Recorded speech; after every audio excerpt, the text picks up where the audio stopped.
Okay, so 3, 2, 1. Welcome back. Ah, hello, hello, Welcome back, everybody. Merry Holidays edition. hello. Do you got any snow yet? We got a little bit of snow. The driveway is a skating rink, and we're ready to go. You By know? snow, we mean physical snow, not cocaine. Everybody comes I home in the suppose. holidays and they indulge in in drugs that I don't generally approve of. And yeah. Anyway, yeah. Merry Christmas. Merry Christmas. The fentanyl and fucking coke, man. Careful. Anyway, Yes. yeah, Leaky's in the holiday spirit right now. He's got the hat, the hmm sunglasses too. Um, I Mm. didn't know Chris Kringle wore the aviators, but I guess Joe Biden. We Well, got Joe Biden down there. He's kind of setting. He's like well, old man Christmas, right? see, the thing is, my dog destroyed my second and only remaining pair of spectacles. So while mythic raiding, my eyes have become very strained, and Nice. the lights and stuff is just easier on. So I was just we will be rock and roll Santa today. Okay, rock and roll Yes. Leaky. Um, and it is a magical time of year, really. We got the Christmas lights. Can we see the lights on the stream? I can't see Yes. anything, Yes, we but can. Yep. I wish I could see them, but we're basically blind. Um, That's all right. but um, but yeah, so It'll enhance your Thor. senses through the It, season. well, yes, I'm definitely Yeah. feeling an enhancement in my ability to go right to sleep. Like I feel like the blue Right. light is not getting me at all. Like Fuck a yeah. second ago, I was wearing them, and I'm like, whoa, this is it. I think this is the insomnia cure. Just sunglasses inside at night Boom. all the time. Boom. I can see how the dock is so well rested, right? Right. There you go. There you Anyway, go. those Google prototypes. Fucking right. So the Christmas spirit. Uh, what does Christmas spirit mean in to you, Jim, in the past? What did it mean? What we're gonna do for our casual Mm. cats? We're going to have a uh, a séance of of the Christmas spirit, right? We're gonna bring it in. We got the cards, We've already done the reading. We know that the Christmas spirit, past, present, and future, are gonna visit us on this episode of Casual Cats. So just envision it here, Jim, with us. The Christmas past. What does that spirit bring to us? Take it away. What's your first memory of Christmas? What's your best memory of Christmas in the past? What was it? The magic of the childhood before All before the the liquor fall. took over and yeah. Before, as a child, like I mean, like, did you associate was Christmas like what'd you think? uh A tier, B tier holiday, well, I like. mean, we grew up in the early '90s as kids, and is this a mandatory beer stream? Yes, you better drink. Every time we say "Spirit of Christmas," you have to take a shot. So the spirit of Christmas for us growing up in the early 90s was materialism. So I got excited for just getting things. I remember my dad bought me like a crane. That was like pretty dope. I always remember like my mom like bake, like my family are like big like cooks, like they cook and they bake. So my nanny had this big like mansion. My grandfather was a doctor, so like they had money, and we would always go over there, and there'd just be so much food. And actually, what I remember is, my parents, me and my brother were like a little bit heavier set as kids, and they didn't really like watch like what we ate. Really, like kind of just let us go and do our own thing.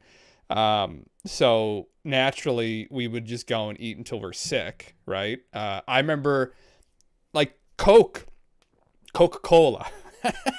Coca Yes. Cola was a big thing And I mean, I guess it has been through like the last century, but I feel like when we were kids, like there were all these different kinds of Coca-Cola. There's like Coca-Cola like vanilla. There was like lime twist. There's like all these different kinds of pop. And they always had so much pop at my nanny's house. And I just remember as a young, chubby Jim Russell sitting in her chair, and there were so many people, and I don't blame him for this. There was like 100+ people at these Christmas parties. It was insane. And I just remember sitting in the chair just spinning. And I was like, what is going on? After drinking like literally 10 Coca-Colas, right? At night. Now, now I'm an adult, there's caffeine in Coca-Cola, right? And I go home, I'm like, oh, I can't sleep. It's like, oh, he's always so excited before Christmas. He can't sleep. I'm like, no, I just drank 10 fucking Cokes. And then the sugar. And I was probably almost in a diabetic coma. And I was just sitting there in the chair, just spinning after eating all this food and all these sweets and all this pop. So that was pretty much like from like, I don't know, 7 to like probably 14. That was like my Christmases. Go eat till I felt like I was sick, stay up pretty much all night, and then wake up like after a couple hours sleep and open gifts. Oh, That's yes, Christmas family. It was the family Christmas parties. I remember Yes. that. I got a lot of aunts and uncles, and they all had kids, and they all baked and stuff. So there'd always be goodies. And my mom, the women in my family are kind of like, they just like feed you without your consent or whatever. And Stuff you. it's like, yeah, they stuff you. So it's like, yeah, that's a relatable meme there.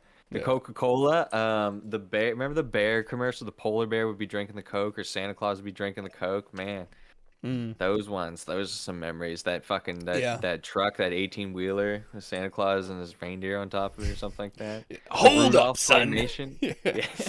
I need my hit. A little bit Yeah. of sugar, a little bit of caffeine. Yeah. Well, that's what made me drink it all, right? It's like they put you in the mood. It's like I feel like a Coke. Because as a kid, obviously you're not drinking, right? So it's like Yeah. the adults would have a drink. My uncles would be like drinking beer. My dad didn't really drink, but you know, my mom would have some wine, and I'd be drinking my pop, right? So yeah, it was all we got hit with the advertising like real heavy our generation, but that's interesting because you had the same kind of experience then. You had the same kind of, you know, your family baked, and we both come from good Oh yeah. families.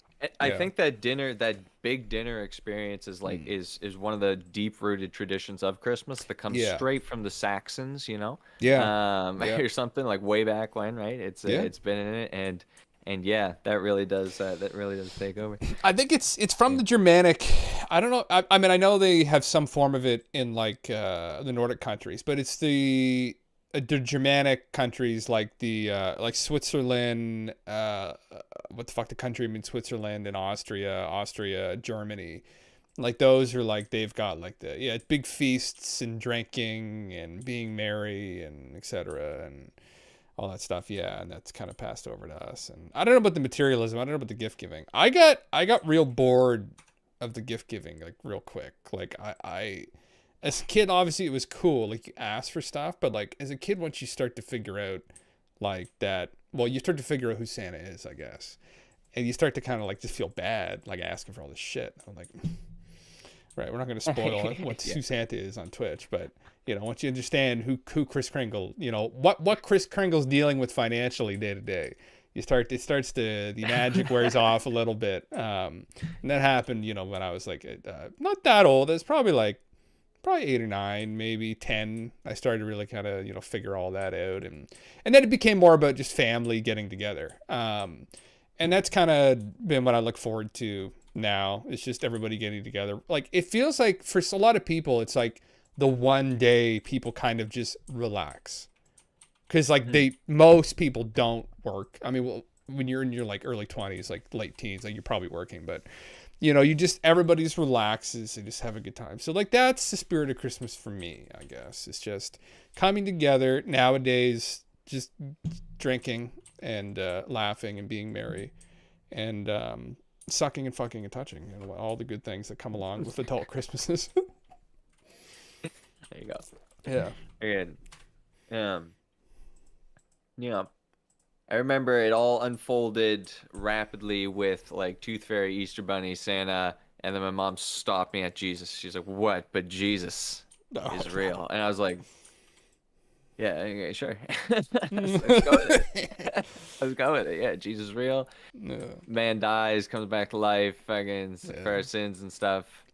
boom, and I was just like, all these other ones are just lies for the sake of lies. I don't I hit too heavy on like Christmas Past being like a disaster of like joy gone like missing or something like that, like the golden statue turning bronze or anything like Yeah. that. But it was quite magical as a kid. Fucking, did you ever write letters to Santa? Did you ever Oh do my, that thing in oh my God. Christmas parades? Yeah, well, we have a Christmas parade, but we're from locally, and yeah, they would go. I'm assuming they have this in other places in like Western countries, and they would come along during the parade, and they have these little elves. So like the postal service gets their people to dress up as elves, which I'm sure they're thrilled about, and then they go and they collect all the letters that the kids send out. And I remember there was a year or two where I got a reply, and it wasn't like a super detailed.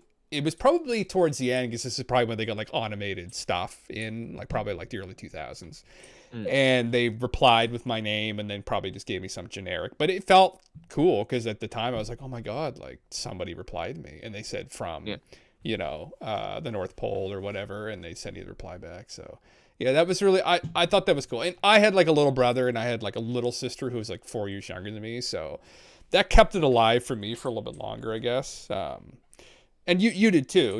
Your little Yeah. brother is 4 years younger than you, so like it kind of kept it alive, maybe for us a little bit longer. So that I dug that stuff. I thought that was cool.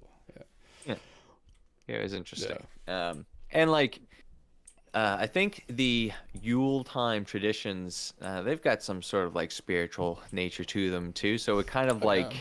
kind of like an opening into, or like a gateway into maybe some sort of like, spiritual understanding or something. It's not all just like a fairy. Well, I mean, like it's like fairy tale esque, but I don't know. It's just it's fun, and then and then you come to the harsh real world where Hmm.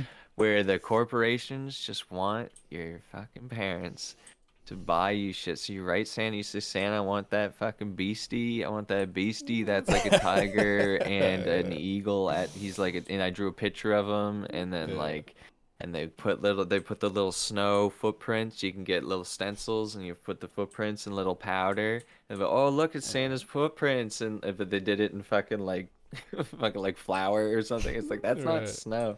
Yeah. Anyway. Cocaine. But I can vividly remember seeing these footprints and being like, okay, that's definitely not snow, definitely not Santa's footprints. That was like you guys, but like, I mean, cool, yeah. Santa leaves no marks and no traces. He's a professional. I get it, Mm. but thank you for like trying to inspire the belief. But I completely believe. I think I was like, You're in deep. I don't even know if I want to say. I was it 11? It's either 9 or 11. Where I must have been. I might have had 2 years. I don't know when the average age of like stopping. I still believing. believe in I still believe in Santa. Actually, some of Yeah. these Christmas movies nowadays, where he's got like Yeah. the technology and shit, got me thinking like, wait a minute, Santa could be in space right now, It's and like the spirit, it though. could just be this whole thing. He's just like waiting up there. And he's got that. And I've been on the naughty list so much. He's like, oh fuck, got a lot of presents up here for old Leaky. But You know what we should do? If we ever get money, we should hire out like 100 like heavily overweight older men, dress them up as Santa, and get them to break into people's houses at Christmas Eve, just to freak the fuck out of the parents. This man in there, putting gifts under the tree, they'd be like, "What in the fuck?" Have them question all their, all their beliefs and whatnot. But I mean, there's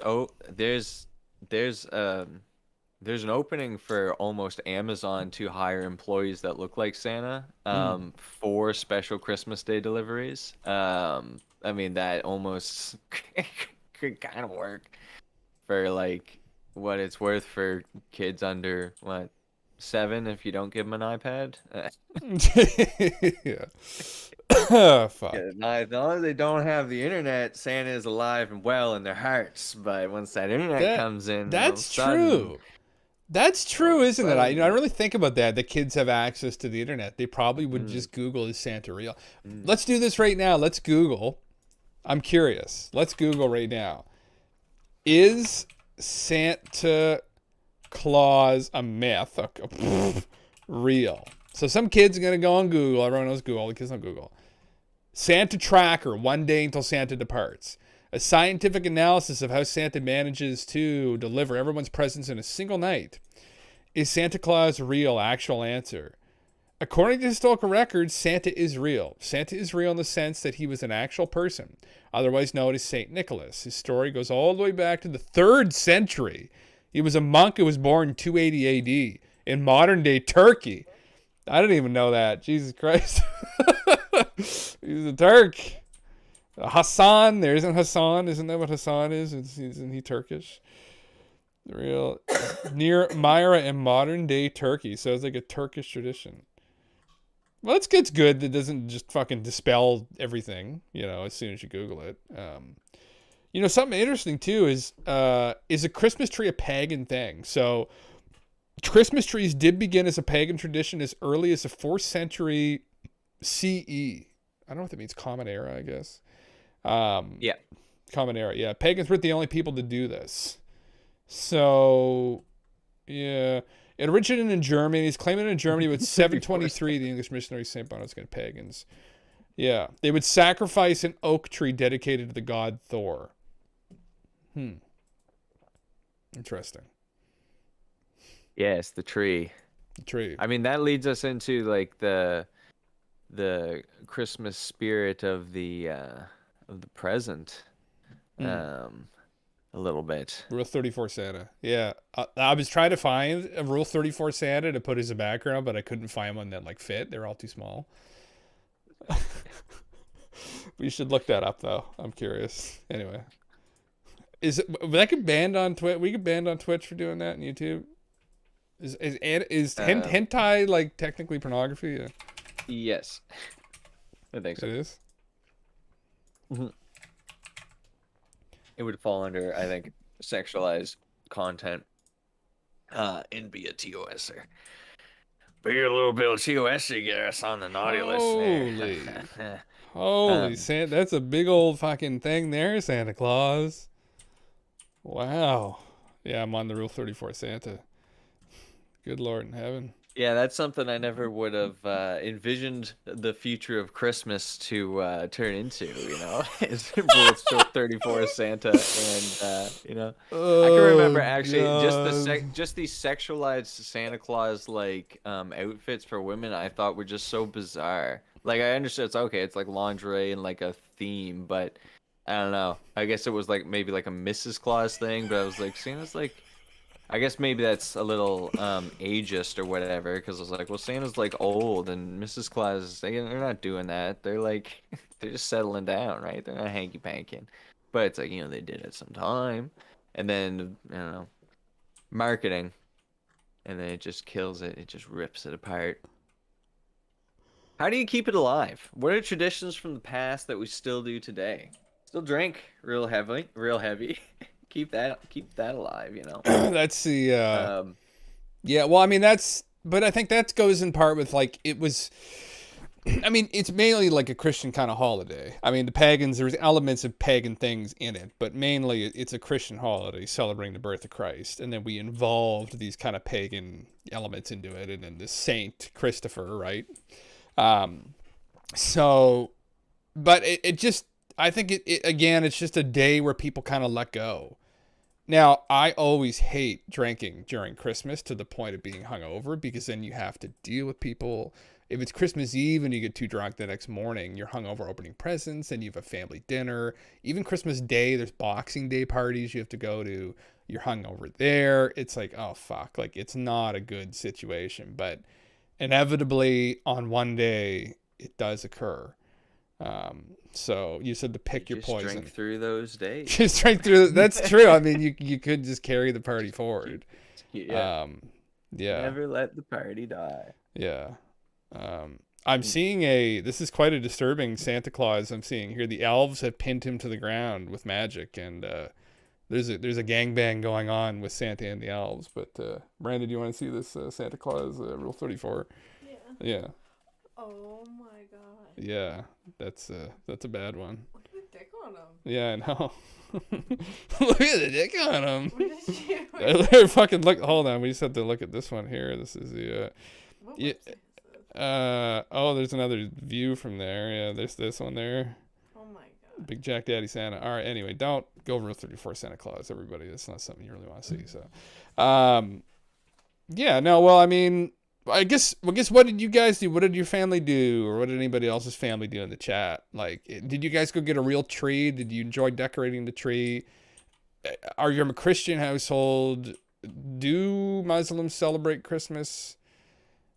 And then the factor of the Jewish families, I guess they have Hanukkah, which kind of overlaps. And, you know, Leaky, what did your parents do? Did you guys get a real tree to decorate it?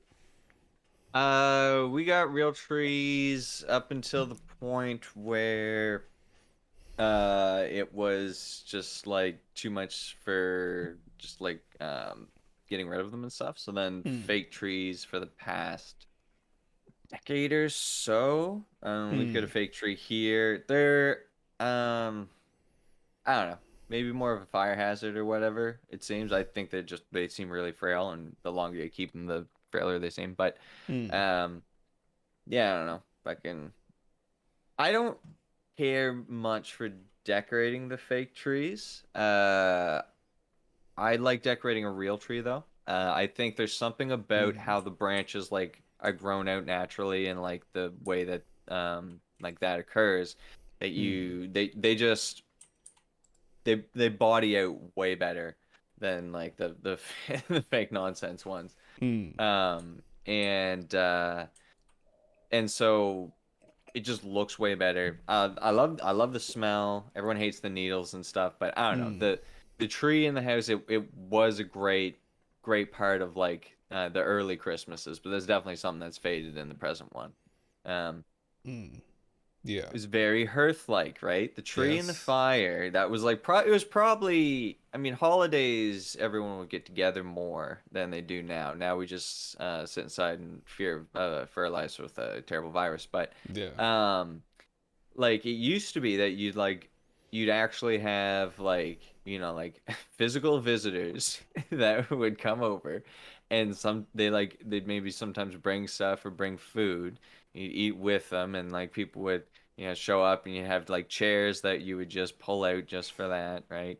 And then like so there would be this transformation that happened in the home, and it no longer was just for the immediate family, but like it was like inviting people. And then there was an atmosphere that would like overtake the home for like a time, and that atmosphere was kind of noisy and comes. And as a kid, you're only looking for like your cousins and shit, because like you don't care about the adults. You're like, fuck you guys. Like, where's Right. the people my age that we're gonna like go out and play? And you got like the snow on the Christmas, or like whatever. And snow on a Christmas, it was like a rare thing. Seems like the whole like white Christmas thing. I don't know if that's just global warming or whatever. That seems to be a myth now. Like a It white definitely Christmas. faded. Yeah. Yeah, we made songs about it, so it probably happened at one point.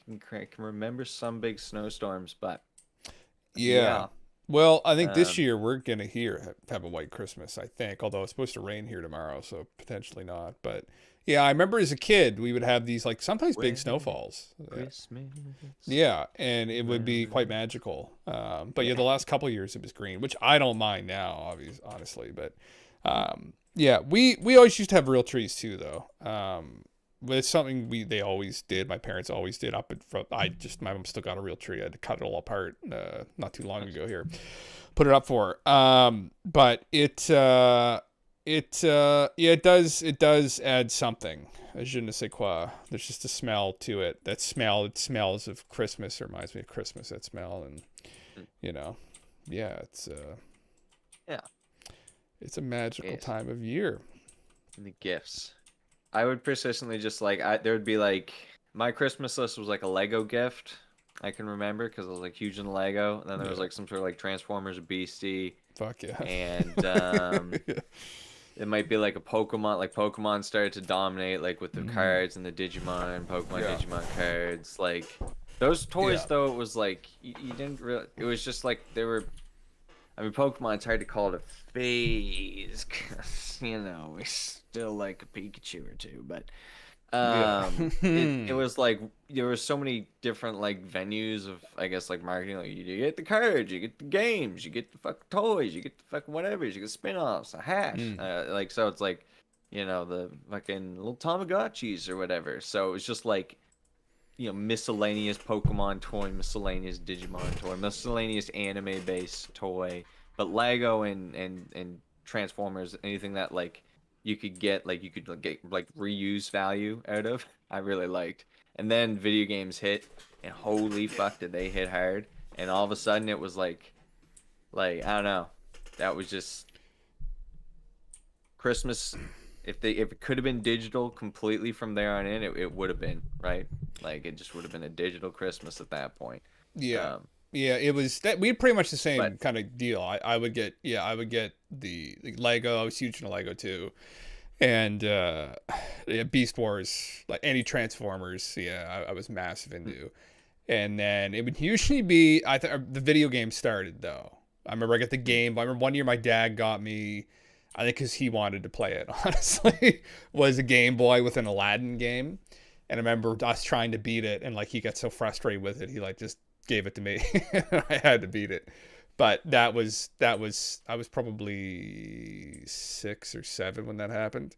And then I guess a year later, Pokemon came out. Yeah, I remember that was the gift, all the Pokemon gifts that dominated. And from there, it was honestly, video games usually dominated the gifts. But like we grew up, for people that are younger maybe than us, like we grew up in a weird in between era where like we grew up in the home console era, really, like of games. So we were both born in 1990, and 1996, 1997, 1998 Nintendo released the Game Boy. Well, I guess in the early to mid 1990s, and then the Game Boy Advanced, which was a big fucking deal. And that's when like Pokemon Silver and Gold were out on those. And they were just it was a pretty crazy time. Yeah, and Pokemon cards were introduced, and it was a whirlwind of stuff. Like I was alluding to earlier, like we were just hit with so much like marketing for so many different things. Like, and then a couple years later, the console wars, well, the console started. There was already console war ongoing. console wars. But the PlayStation got introduced, right? So like we never really had Nintendo consoles. We had the handhelds, but my mom brought home one day. It's probably the day she regrets more than any other day. She just brought home randomly a PlayStation 1 for me and my brother. And that was all she wrote after that. She's just downhill after that. And then the Christmas is dominated with, a PS2. And then there was a PS3, and then all the games and the controllers and all that shit that started with that. So Yeah. those were, they were good Christmas. I mean, again, we were excited about games. So, But yeah. Did you ever get a console for Christmas? Started with N64, Yeah. and so we had like Star Wars Racing. So what I had a sitter that I'd go to after school, so I get dropped off, and then when my parents were off work, they picked me up, and then we'd so they had Sega and like the Sega Genesis, and then did they get an N64? I forget. But so when I got it, so I knew about Zelda and I knew about 007 and picked up those games pretty quick. And we had the Star Wars Pod Racing, and Super Smash Brothers came with it. So those were basically that was like the start. And then you get like the Game Boys, so you get the Pokemon Red and stuff. Yeah. I might have had a Game Boy Color before the N64, or it might have been after. I forget which was the actual introducer, but I think the Game Boys were they seem more like, it's a calculator, but it does different things when you press the button.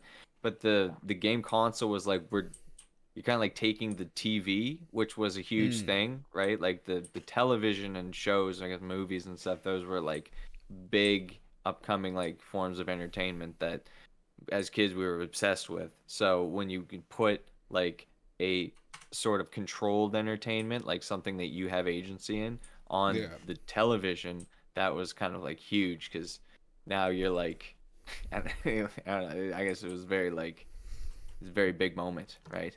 And in fact, I guess I can remember not seeing much point in like sports or any of that stuff. I was just like completely involved in this new video game stuff to the point where I would get grounded to outdoors. My mom would be like, "You're not Right. allowed to play video games this long anymore. Go outside." And we'd Yes, sit happened to us. outside, and we'd be like, Yeah. heck, what's up?" Neighborhood kids and all that.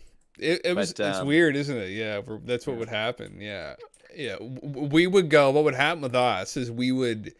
So we had our little group, me, my brother, and then two other friends who are both brothers who we grew up in our neighborhood together with.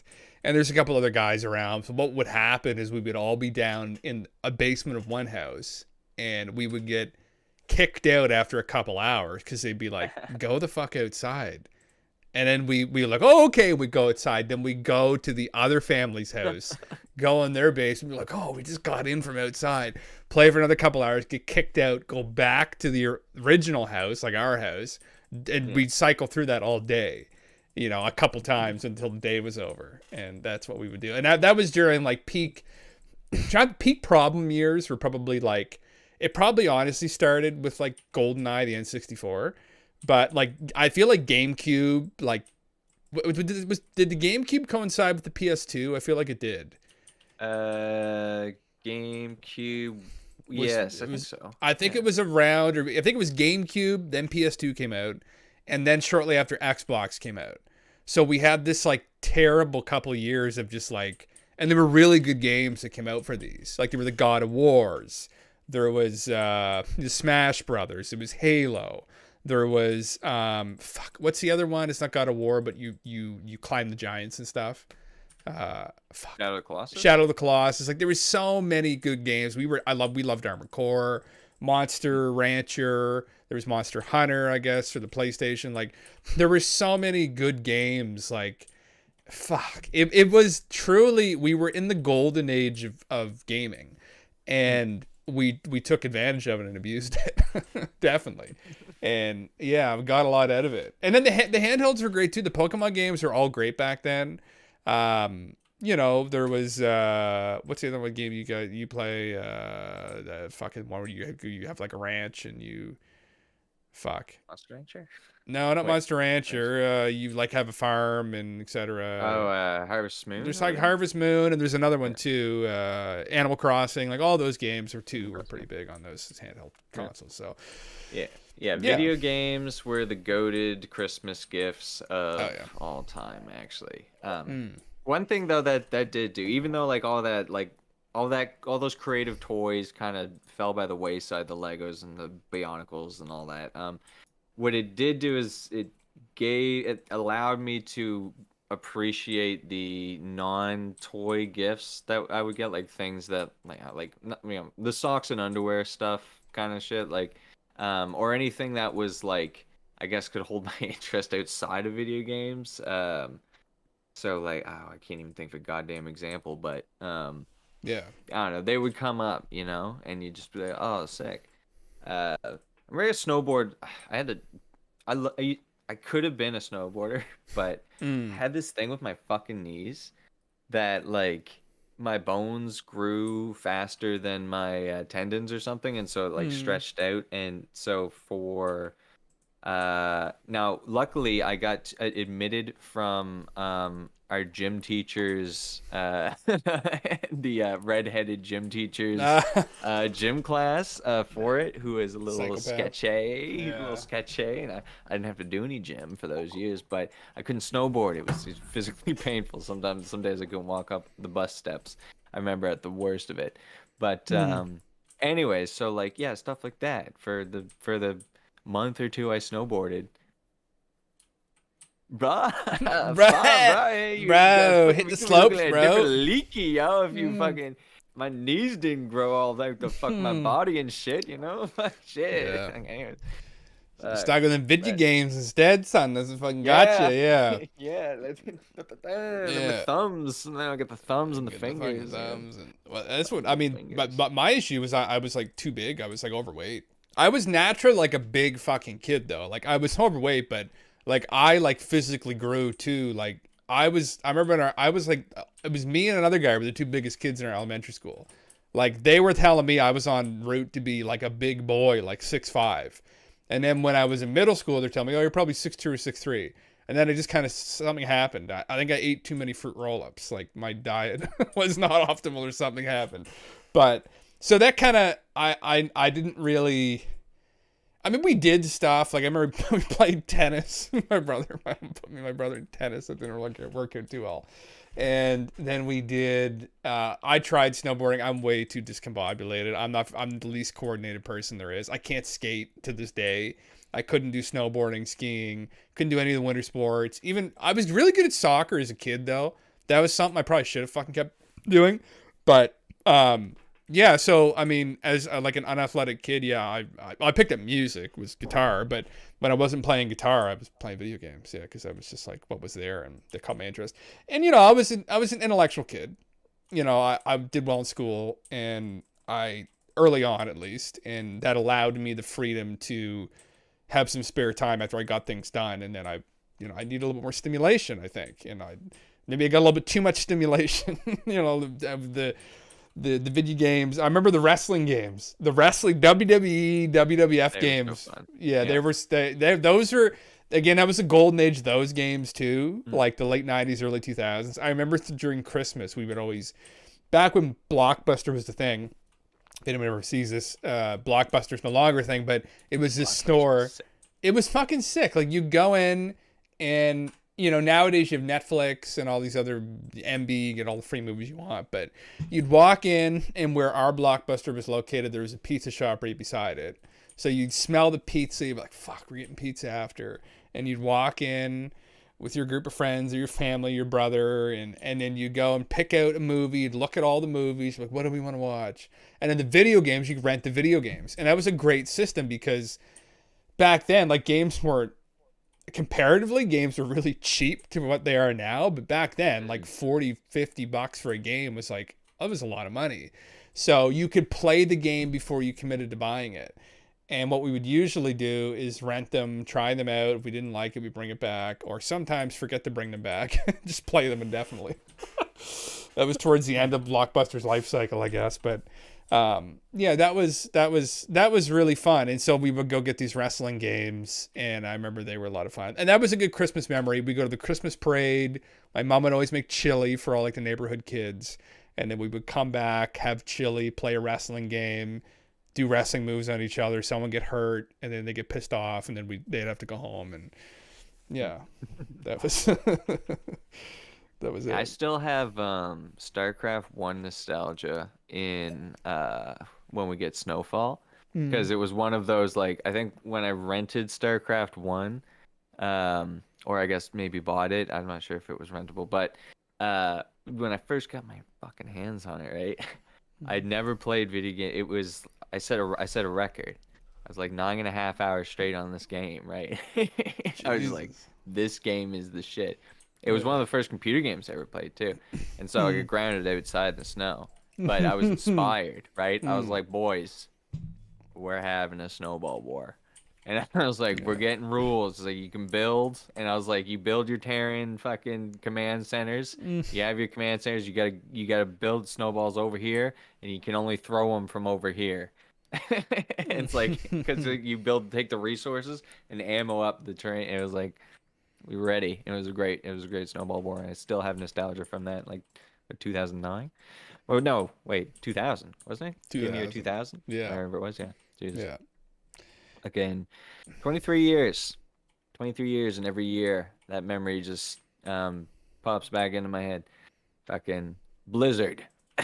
Blizzard games. Well, Blizzard games. Yeah. That's funny because my first introduction to a computer game was my cousin Mark was living with my nanny at her house at the time, and this would have been probably in the late 90s, and this is when Diablo 1 came out. And me and my brother, who were like little kids at that time, he introduced us to Diablo. And he's like, oh, do you guys want to see Diablo? I was like, okay, yeah. And he brought us down to hell and stuff. There's all these naked people impaled on fucking spikes. And I was like, what the fuck is this? But I remember that was my first introduction. And we played Diablo and we loved it. And my mom, she tutored special needs kids at her school. She was a teacher that dealt with special needs kids, and she got this old school Mac. The first Mac computers were these like all-in-one like monitors, and they were colored. They were cool. They're like purple, green, red, and she brought him like a purple Mac, and I remember it can run Diablo. So I think she bought us Diablo when we were like, this would have been a little bit later, but this is like 2000, 1999, whenever it was, a year or two after Diablo came out. It was around this time frame, and which was a mature game. Like Diablo was not a game we should have been playing, but she bought it for us, and we would play it, and it got hooked up to the internet. And me and my brother, I remember it was on Christmas the next year that my cousin came over, and we were like duping stuff, and because you go online with Diablo 1, you could dupe stuff really easily, and some guy was showing us how to dupe stuff. We were talking to him. We thought it was so cool. We're playing with all these guys. Then we go down to hell together and kill Diablo, and then you get rich, and then you get infinite skills. There's all these cheat codes and stuff. And I remember thinking, oh, fuck, that was my first introduction to video games. And it was another Blizzard game, but it wasn't StarCraft. It was Diablo 1. But yeah, and it was at Christmas that I got introduced to it. It was Christmas Eve, and we were tracking Santa Claus on the tracker on the computer because it was like a new thing. And then my cousin pulled up what he was playing Diablo and fucking brought us through. And that's a Christmas memory for me. Nice. Yes, Blizzard's on Christmas. Friggin'. Actually, it was, what, 2 Christmases ago when I downloaded WoW again? Got back in or something like that? Yeah, it would have been Shadowlands, yeah. Yep. I remember it was on Christmas night because I was just like, let's do it. I was like, my New Year's resolution is I am a fucking real ass gamer now. But yes, here we are in Dragonflight. We're in Dragonflight, Christmas spirit. Yep, we're doing Mythic Plus is what it's called. They're dungeons in Dragonflight, like kind of rated dungeons. We've been had a lot of fun. I mean, this is probably, again, also the most fun that I've been having with the game in a long time. But it's progression. You progress, you get the gear with your friends, and it'd be exciting once we start getting up the mythic rating, then we can unlock the tier sets. So you can actually unlock the rare like tier sets that you get, the mythic stuff from rating. You can unlock those appearances just from doing the Mythic Plus, but you need like 2400 rating or whatever. So it'd be cool we'll start doing some high level like Mythic 20 keys, and then we'll get all that stuff done up. And yeah, no, it's something to do in the game, and yeah, it's been fun so far. I mean, presents a challenge. I did some pub groups last night, some +7s, but we didn't beat the time on any of them. So I was like, oh no. I was starting to question. I was like, am I going to be cut out for this? But I don't know. That's not your fault. It's DPS fault. Yeah, well, like, what was it? It's a DPS check. Yeah. Okay, yeah. It was Jade Temple. The healer was saying he could dispel. We're not going to get into it, but I mean, I just started to dispel. Look, if I had my glasses, it would be one and done. Okay, but I couldn't see the fucking little thing to dispel the thing, and so I did though is I said, yo, if you got the thing on it, jump, and then if I see you, I'll do it, and it worked twice. I got 2 dispels just because I was like, oh, he's jumping. Fucking, that's how you do it, man. You just gotta adapt. We adapt. We run hard here in Bobby's Bugatti. We adapt to situations. They want to change the fluxes mid dungeon. We'll adapt to that. We don't fucking care. Join up.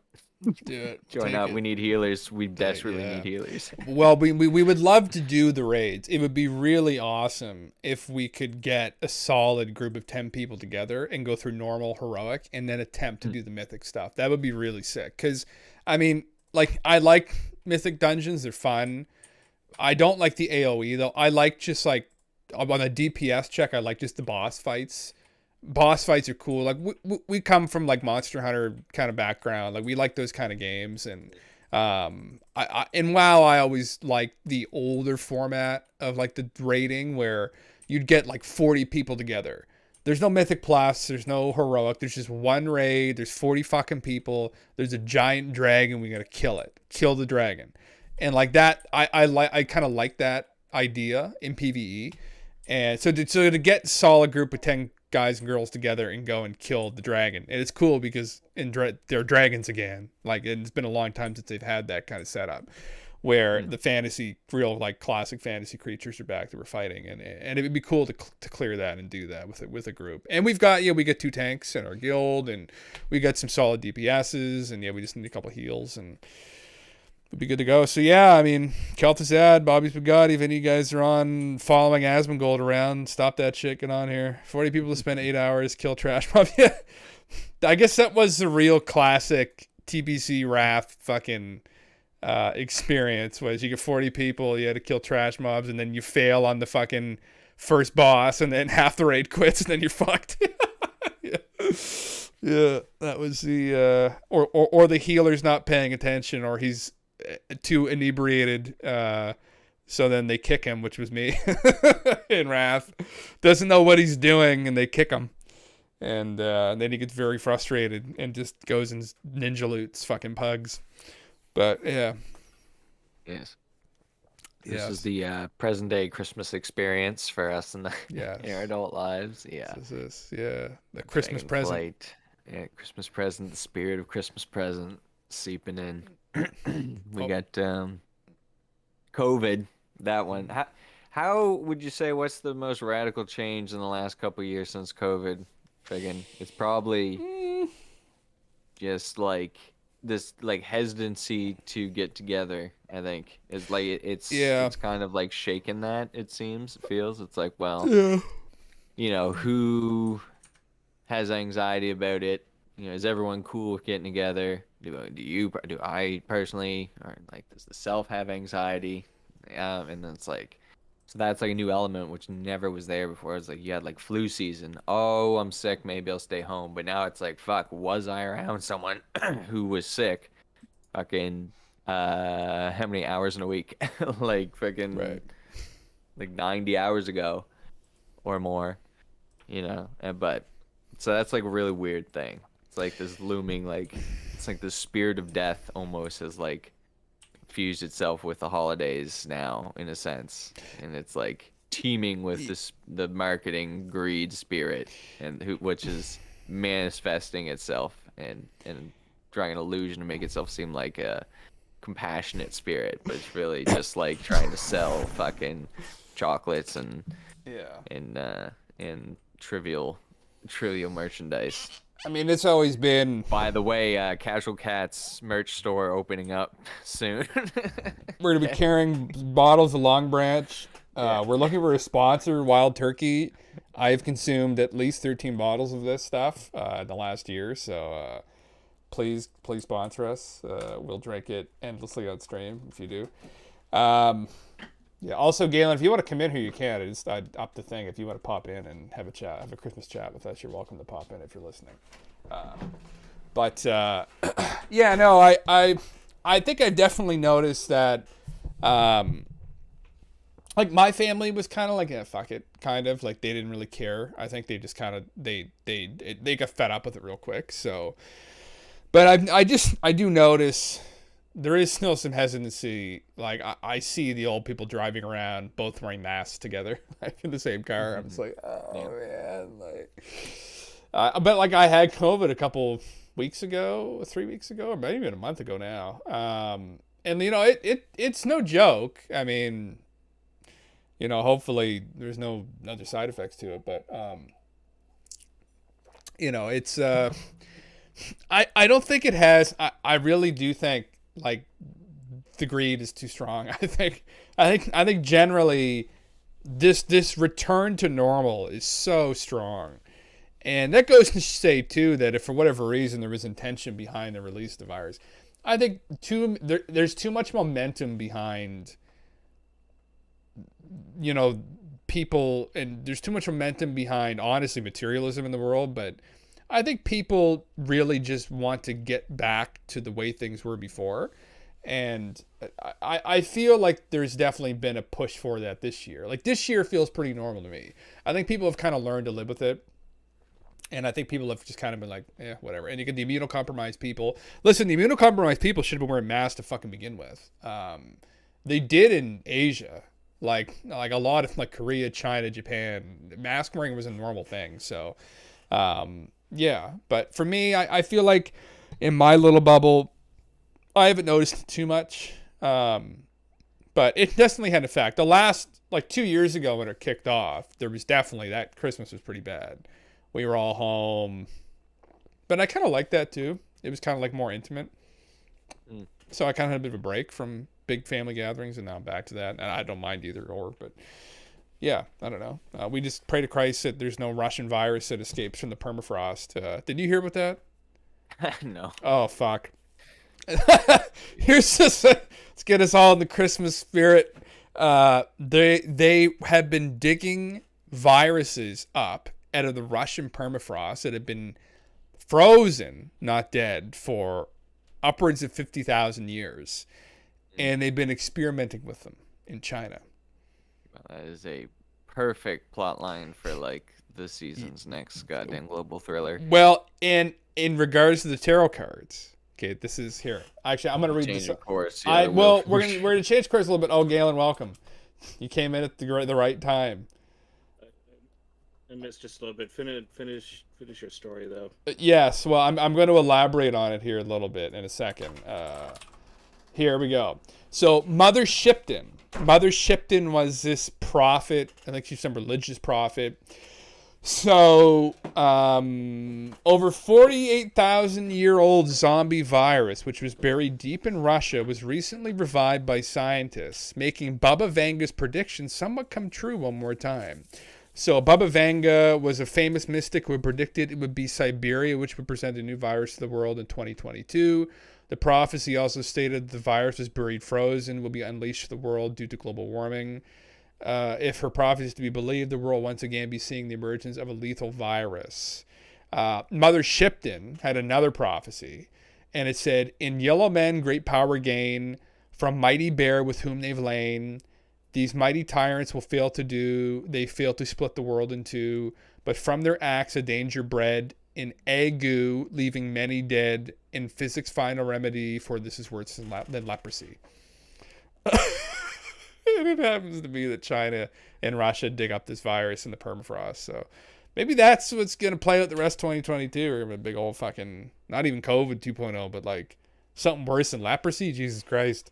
That would be a legit, like, we're staying home. Airborne leprosy. I don't know. I don't know how bad. I mean, I didn't look into how bad this virus. The 13 new viruses were identified by scientists who looked at samples of permafrost collected from the Russian province. It remained infectious after more than 48,000 years in deep permafrost.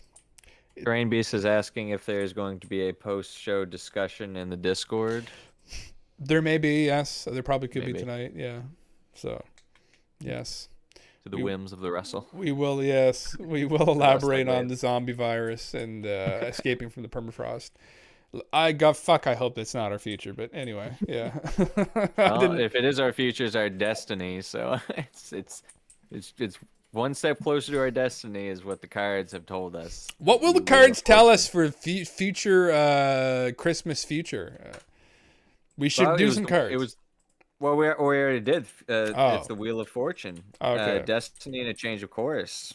Whether day or night, the Wheel of Fortune is always in motion. Some call it fate, others destiny. It's possible to go for months or years without feeling its presence, but when this card appears, the eye of the wheel is fixed upon you. Don't be surprised if there's a change of course heading your way, something you'd least expect. Whether it happens to you during this, or whatever happens to you during this time, know that it is bringing you closer to your life's purpose.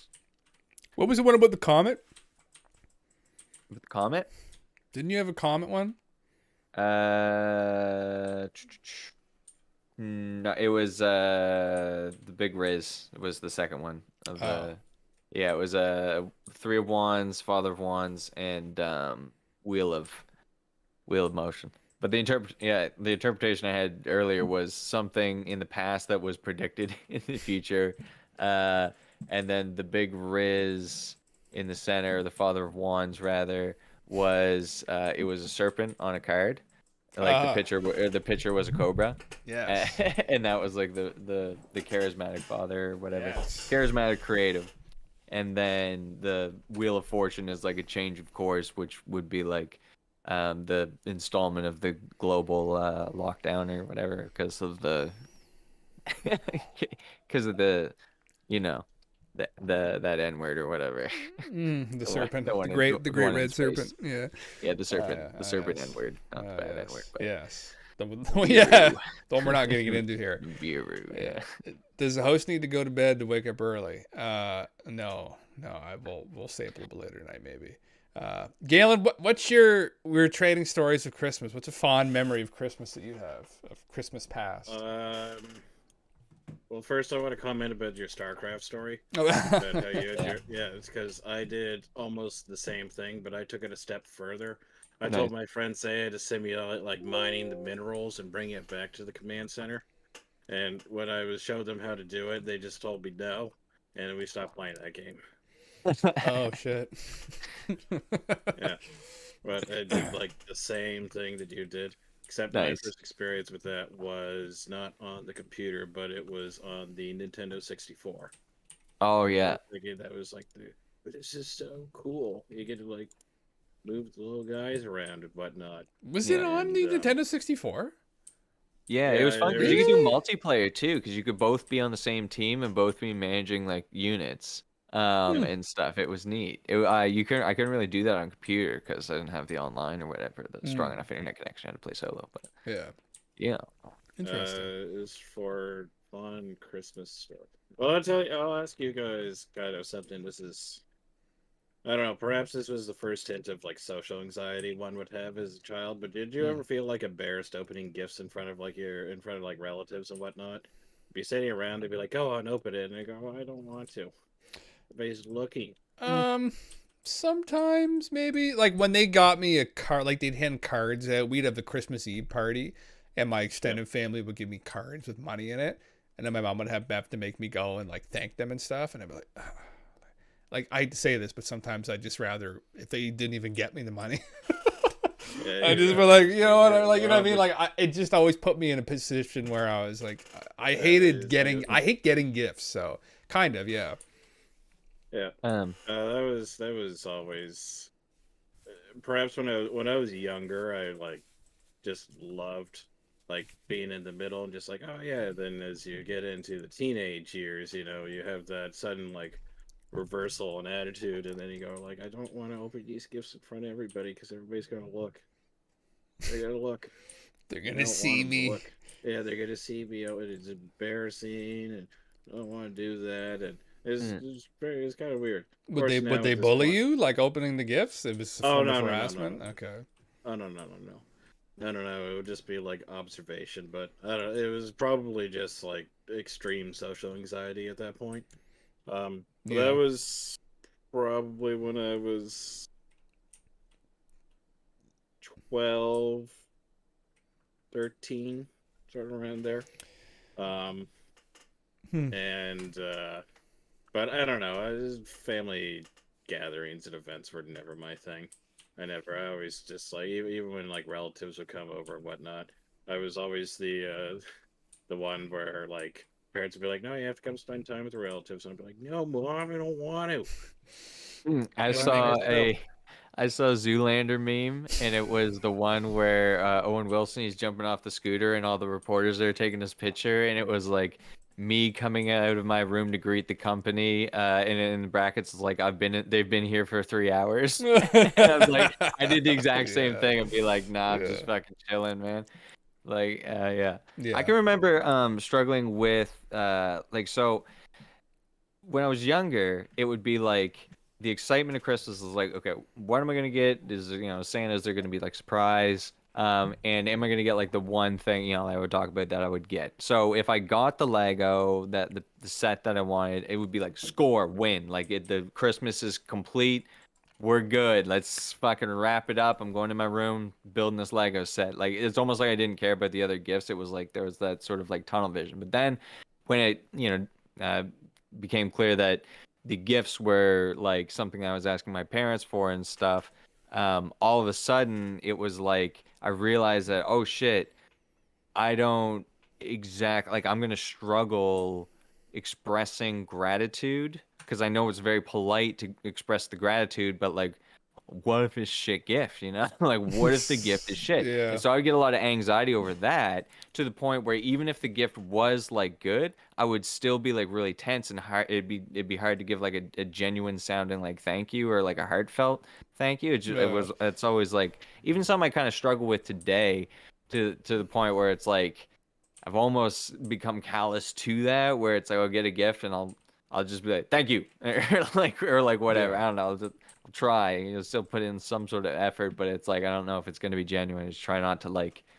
I don't know, try not to have it seem so unnatural or whatever. But it does. That's something that I've done. I think when I open gifts, it would always be around like either close family and I guess like the surprise was always interesting. I remember going through a phase where I would really like to try to like shake it, guess what it was or something like that. But yeah, so yeah, but Hmm.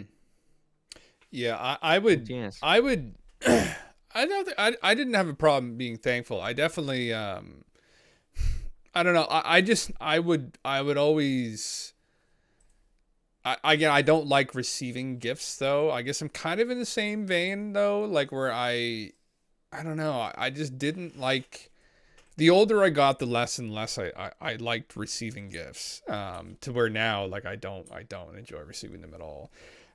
Really. I mean, I'm still appreciative, obviously, of people going out of the way to get me things. It's still, but, yeah, I remember there were definitely a couple times there where there were some things that I got that weren't quite what I asked Santa for, and then Santa had to go back to the mall and return them. But it was done in a way where I was like, "I'll deal. Oh, it's okay." Like, he must not have gotten my list or whatever. Must have misread what was on the list. Like, it gives me like kids and fucking.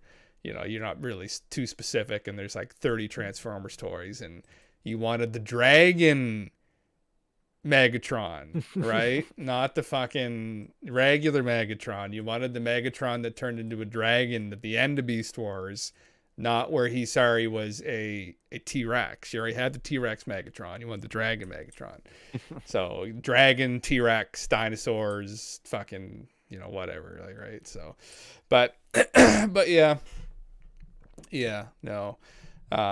I guess, the way I looked at it as a kid, it was just like, well, yeah, there's some kids that don't get anything on Christmas, and like that's a terrible, it would be a terrible thing to grow up in a world like we grew up in, where like it's pushed so hard, and like this whole like narrative and this whole idea of like gift giving and kids getting gifts on Christmas. And then if you're not a kid who gets gifts on Christmas, like how heart-wrenching that'd be, because they've told everybody Santa Claus comes and delivers the gifts, and then, well, he didn't come and give me anything.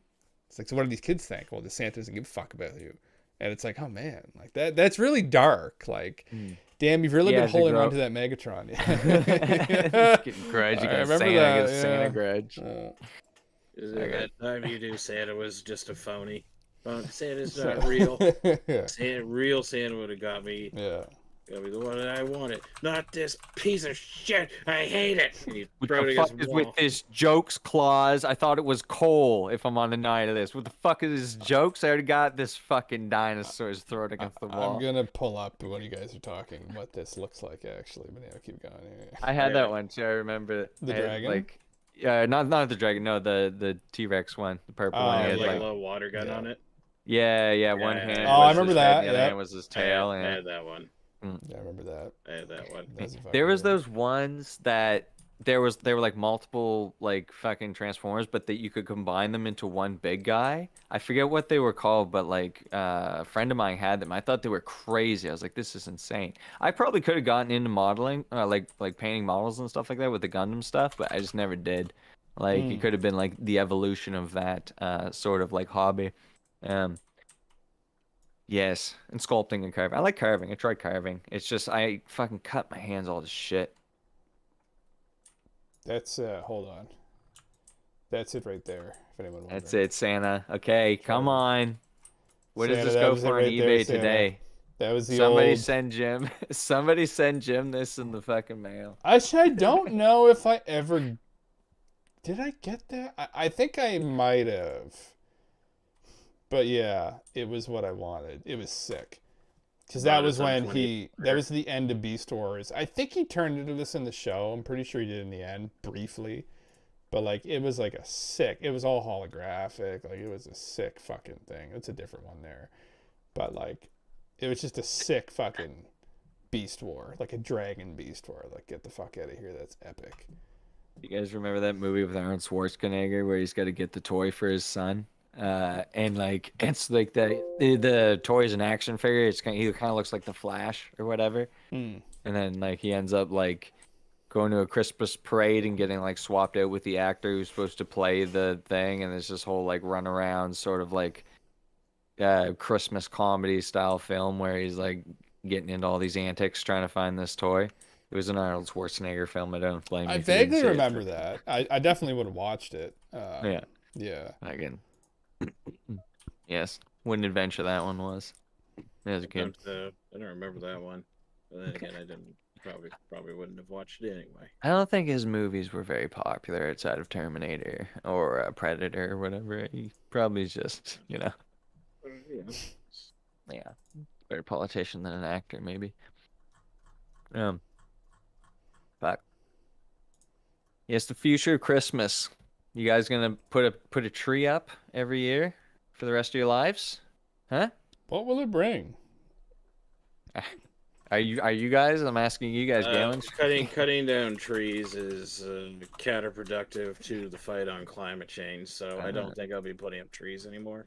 Yeah, that's a good argument. What about a fake tree?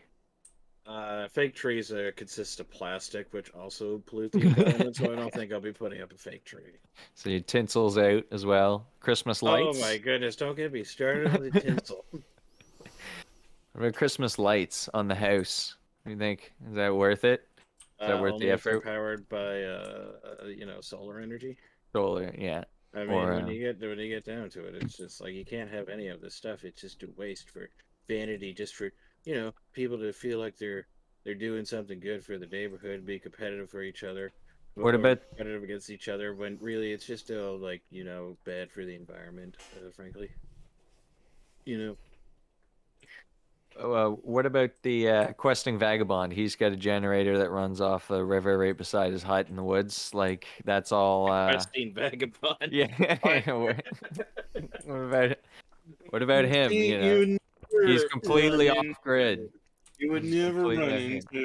into an ingenious person that would be able to live off the land, hooked up with a generator connecting to the river, because it's just not practical, And frankly, I would be suspicious of their own earthly being at that point. They might not even be from this world.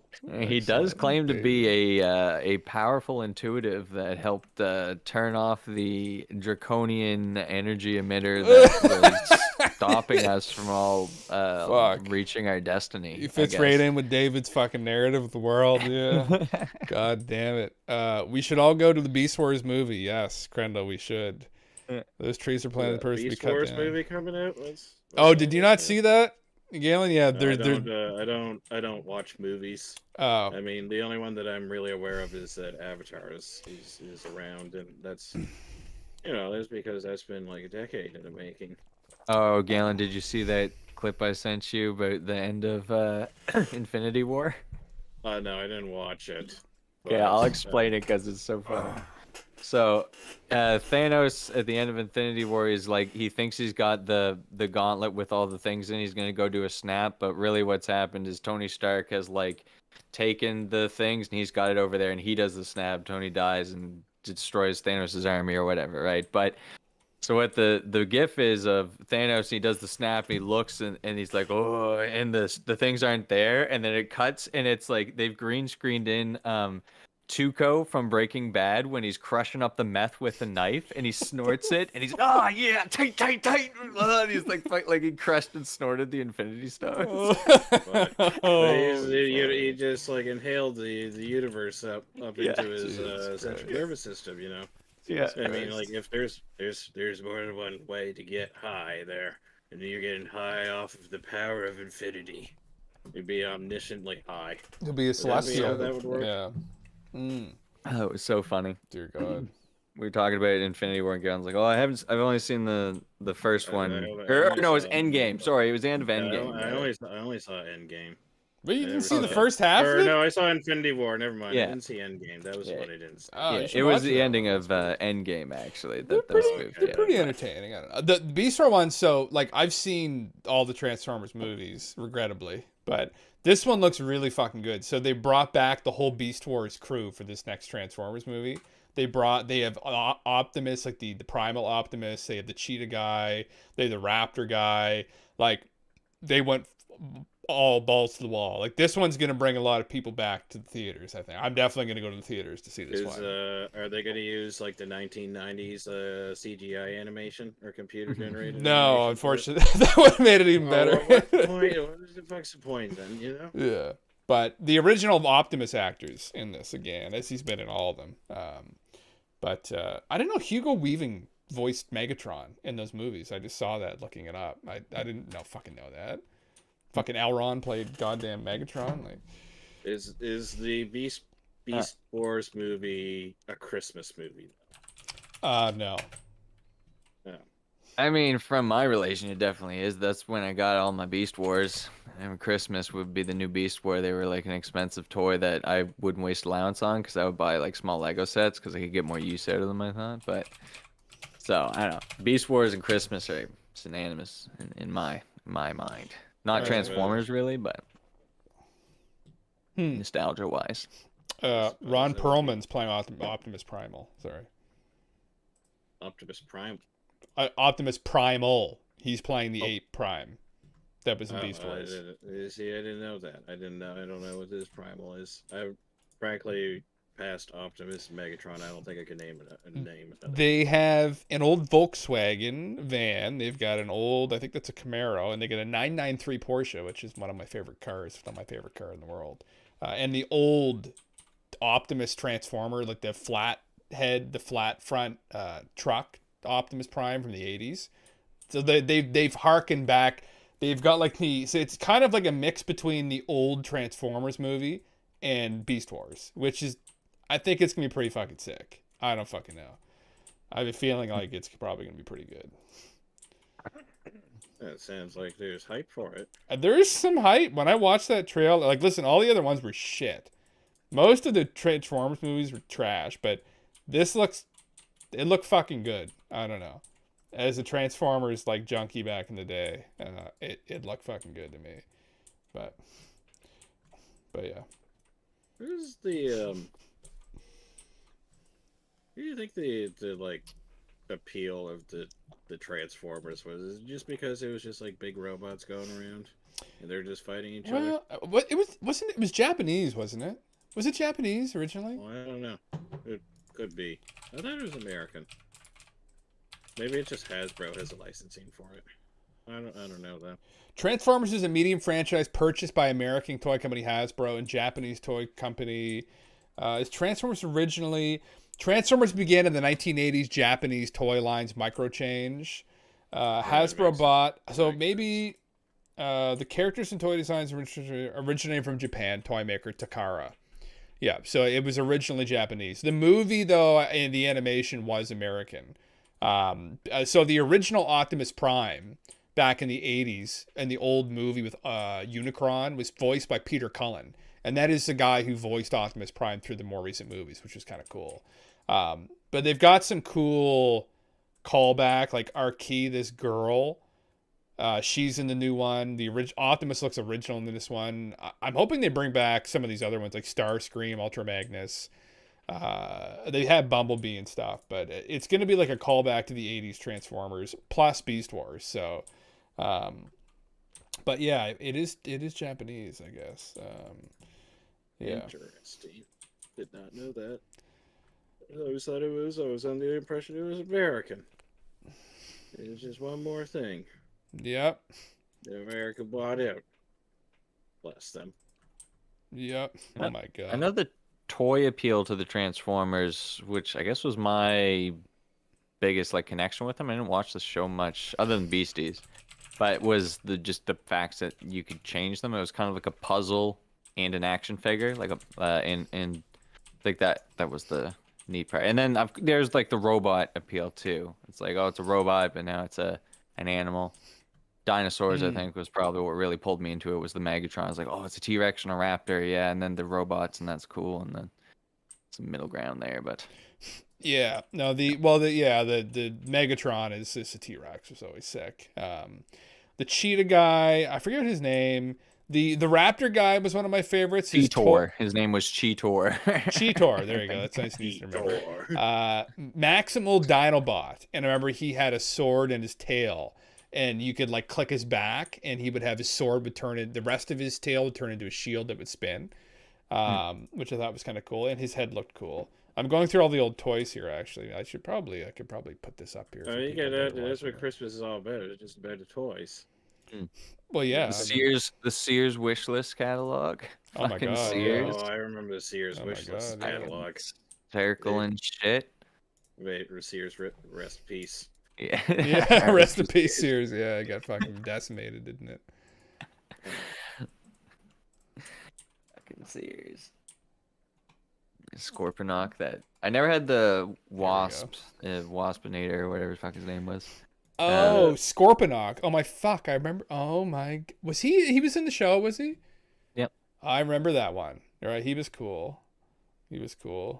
Optimus. There was some cool Optimus variations. There was an Optimus I got one year, and he had like fused with like Optimus. There was an episode in Beast Wars where they found the original Transformers crash landed, but they were still in stasis, like they weren't awoken, and Optimus Primal fused with Prime's spark, and then he turned into this like more regular Optimus looking thing. Optimus Primal toy transforms. It's one of them. Oh, fuck's sakes. Optimus Primal. Have you been watching up on your Beasties and Beast Wars in preparation for today? No, I have impressed with not your been recall. actually. I'm impressed with your recall. Yeah. Oh, yeah. No, I was a huge Beast Wars Optimus toy. Yeah, I'll find it somewhere.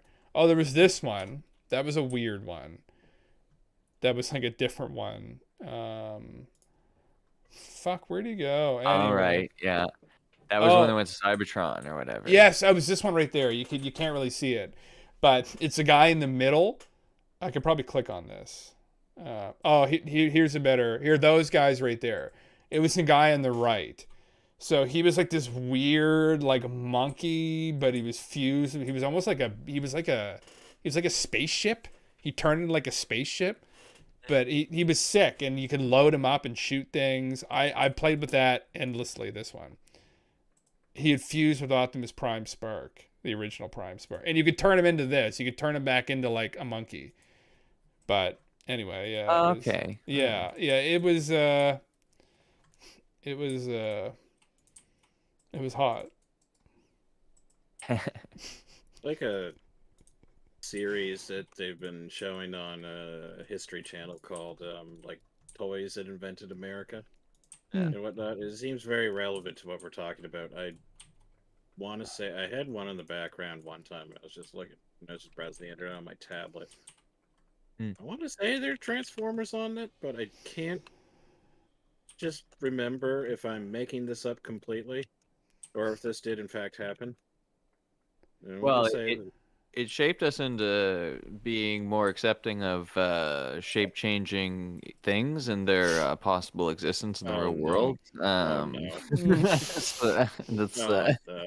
I think that's really where the direction that this marketing has kind of led us all into. You look at Pokemon evolve, right? Like they change into something. Oh, that's just different. evolution, That's just. Well, I guess that's really what we're getting to right now. This is just evolution. They're evolving. It's just Toys. the natural order of the world. Oh,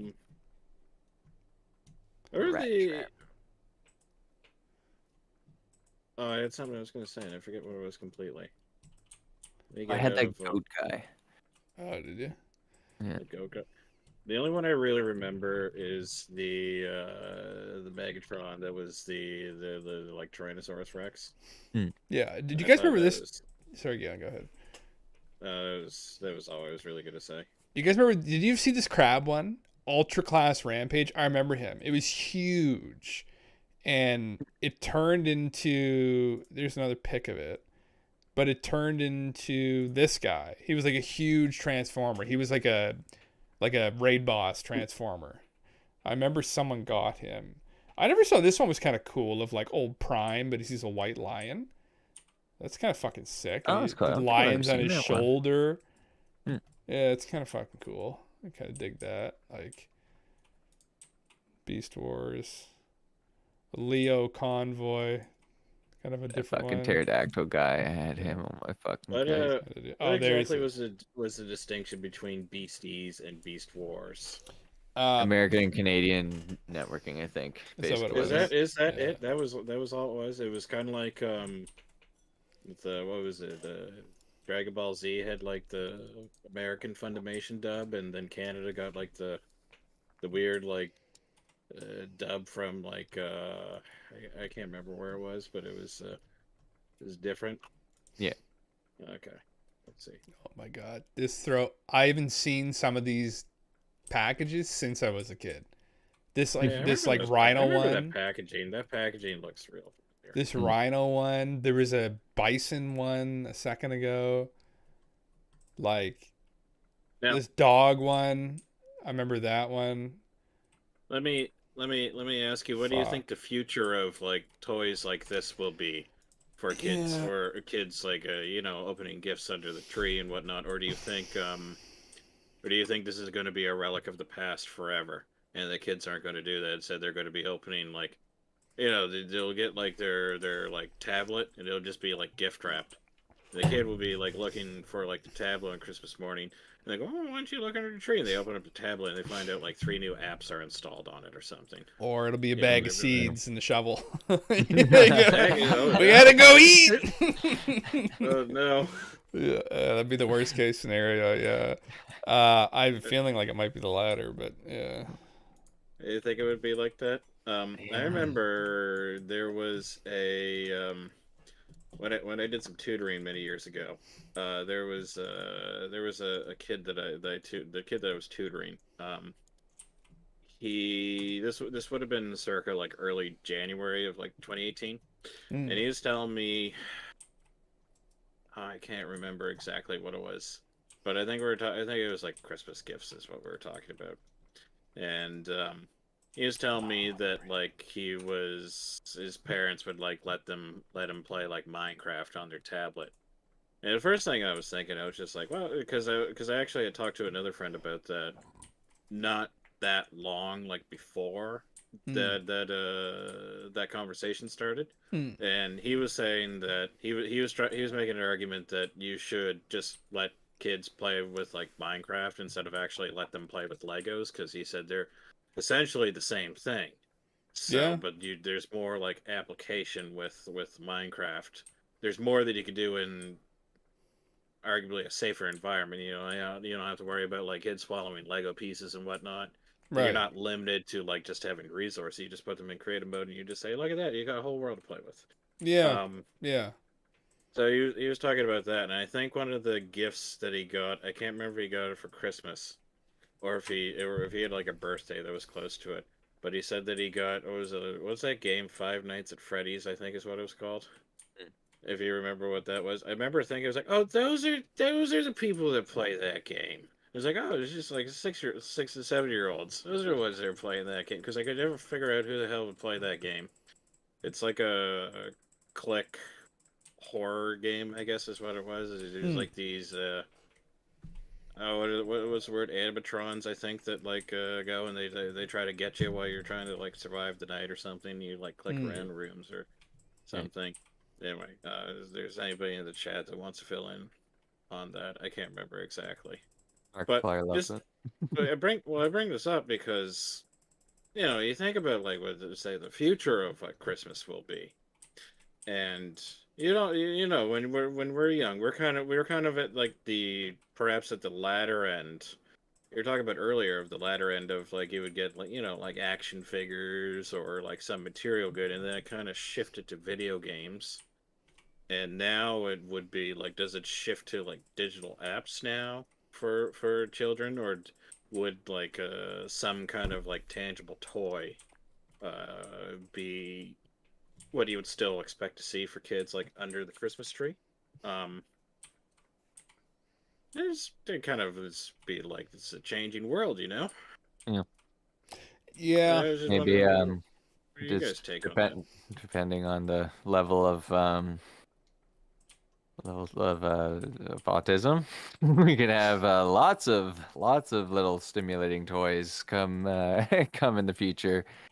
Depending on, you Would you know, get like an action figure, or is it just going to be like something like a fidget spinner you like a look at fidget for like 5 spinner minutes, or or like these little 5 minutes? magnets. They have like these little magnets where you can they just snap together. You like push them apart and they snap back together and you can roll them around your fingers. They're just like little like toys to keep kids handy and stuff. Like those things will probably be pretty big and common. They'll realize that these are good Those would be toys good. for Those would be, ADHD or those would be autism good, in kids. like stocking stuffers too. Mm, Yeah. yeah. Yeah, they're probably. I think you do need something physical. Some kids do need some physical thing.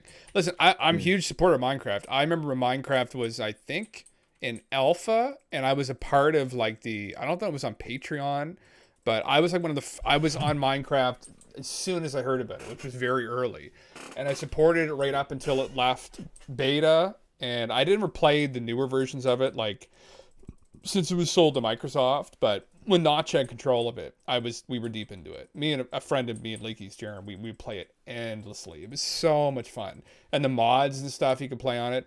And I always thought it was such a good place for kids, like a good video game for kids. Because it is just a sandbox and they're kind of not like it's not like WoW where like you're online with some older people. Like it seemed to be just a space for kids and it kind of became a game for kids. Ominous. No, ominous sound. Ominous, well. Place for Hobbies Bugatti filled with Well, older people. Yeah. adults. There's filthy, stinking adults. Well, because like what we were talking earlier about my first introduction kind of in online games was Diablo 1. And like the people playing that were not kids. Most of them were not kids. They were adults. It was a mature rated game. Like there was, it was pretty intense back then.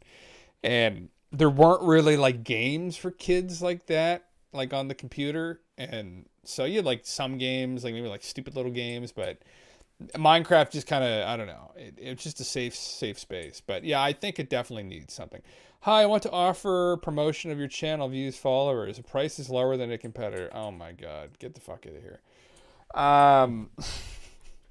Hey, he chose your channel. He chose this channel. Go to dodgehype.com. We're good, bud. But We're gonna grow all natural. we're gonna grow all natural. Well, we've been trying to grow all natural. Yeah. But yeah, no, I feel like there's still a place for something physical, but it's definitely been pulled back quite a bit. Like, I'm trying to think of other than fidget spinners and shit. Like, what else kids play with? Like, what physical toys? Like, I remember seeing a commercial a little while ago, and it was for like this remote control car. Now the gimmick with it was the car could like you could drive it like up your wall and whatnot. And it would like stick to the ceiling. And it was like, oh, neat. But that's about all you could really say about that. yeah.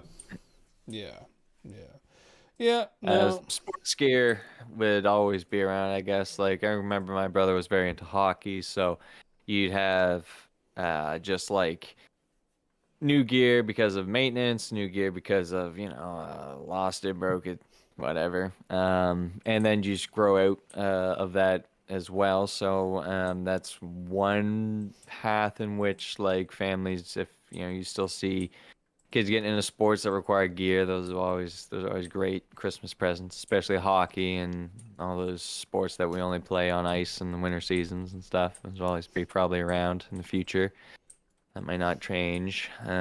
Stocking is definitely going to seem like it's going to take a bigger role in Christmas. Like you can fit a lot of money in gift cards in the stocking, and it's a lot easier to put up than a tree in Christmas lights. Christmas lights are getting easier and easier to hang up. We get these little plastic things. You just fucking shove them up in the whatever, and you just do. There's no like staple or anything like that. You just need a ladder, and you can hang them kind of wherever. You get a little lip of the siding lip or whatever on your roof, and you can always wrap them around whatever, like the lights. I think people like the lights in the holiday season. I don't know if we're ever gonna. I'm always gonna have the lights, like the fucking. I don't know about the Christmas colors. I like blue. I like white. I like the soft stuff. Like, I mean, you get like if the right type of red, like a velvety like purple scale red or whatever. I think like with the glows. The sharp white lights are nice when there's like glittery stuff to reflect. It's just like all nice, pretty looking thing. But